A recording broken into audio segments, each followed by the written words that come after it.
Dr. Prince, Dr. Lee, thanks for coming, and we appreciate you showing up and supporting us.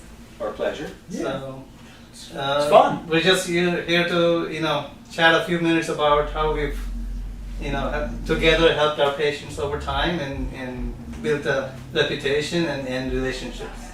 So if you have anything to add to that, that would be great. Well, everyone lately has diabetes or adult onset diabetes, and as an ophthalmologist, we need good endocrinologists that we can tag team for the patients, because when diabetic retinopathy is detected early, we can treat the reversible cause of blindness. So I think this amount of private practice teamwork has the patient's best interest in mind, and really is a win-win for everyone, mainly for the patient. Correct. Yeah.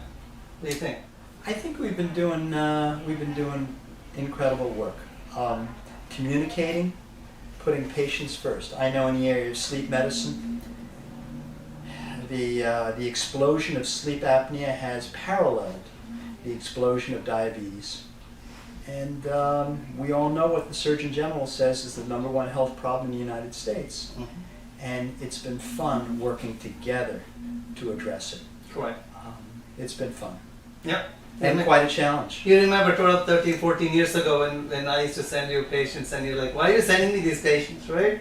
So it was like, an evolution of the process. But now it's so obvious that the relationships are, and in fact, there may be relationships of sleep apnea in people with diabetes to, macular edema and other types of hypertensive retinopathies and all that. Well, diabetes has become an epidemic in this country. Right. And to have specialists like you and Dr. Shore just doing diabetes work is great, and it's a great resource for us. Correct. No, the thing I appreciate about both of you, your practices, is our ability to individually help patients. So if I need somebody to see one of you guys, I'll just say, okay, call Dr. Prince's office and tell them that I sent you, and then they're done. And same thing with Howie's office. I just say, okay, no, you need to address it. I mean, a lot of times, it's not just sleep apnea.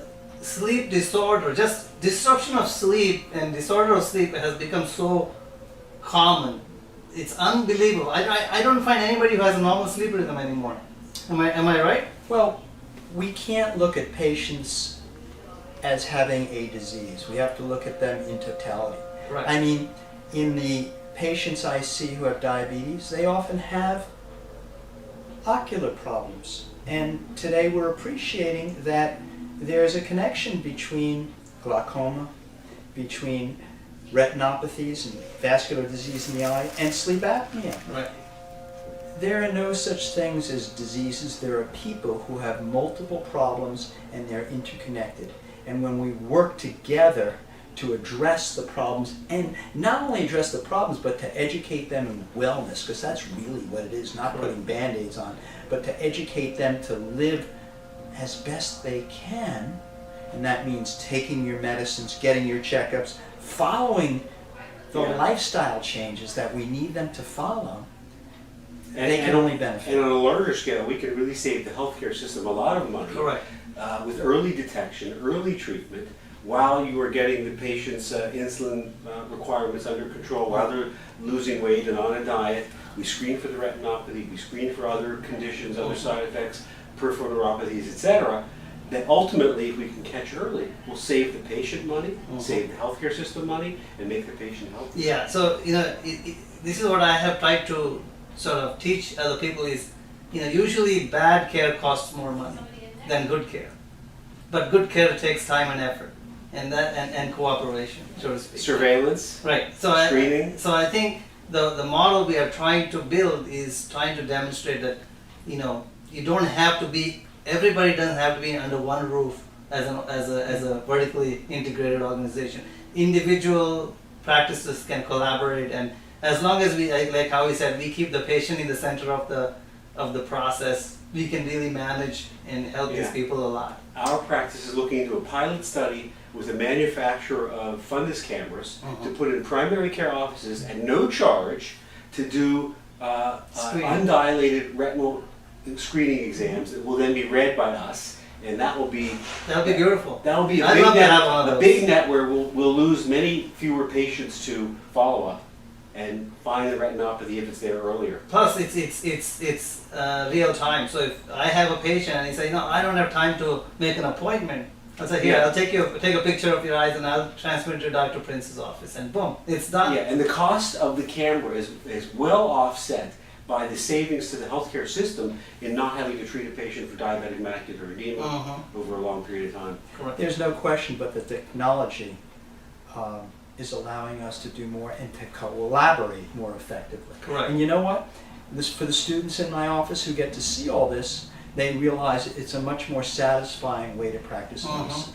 That's my extended ulterior motive, is to really bring the future generation of doctors to see what really happens in innovative environments, where collaborative environments, where, because right now they're all stuck in these academic centers who they're basically like silos and they have no where to go. We're all boots on the ground, front line here. Correct. We're seeing the patients every day. No ivory tower out here, just a lot of patients. Correct. A lot of but- disease. but I think this is what we need for the next generation of kids to, or I shouldn't say kids, but new Young docs. doctors. Yeah, young docs. And I think that's going to be fascinating if we can pull this off. This is going to be really the trend, and we could just simply take this model and replicate in other parts of the country. It's as simple as that. You Yeah. really need the human involvement and utilization of technology to the right extent.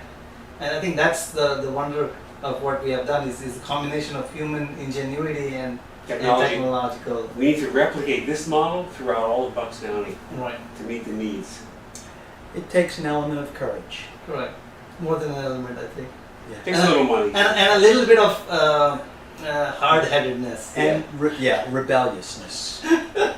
Rebel doc. Well, anyway, I appreciate you both coming, and look forward to more cooperative work with you guys. We look forward to working with you as we have over the past great. 25 years. Right? Yeah, it's been fun and we're learning a lot. We're learning a lot, and we'll have more fun going forward. Good. Thank Because you. we'll actually show that the model has benefits for the physicians themselves, the professional satisfaction of doing the right thing and getting rewarded for that, both financially as well as Yeah. otherwise. So, Thanks for best coming. of luck. All right. Thank you. Good luck.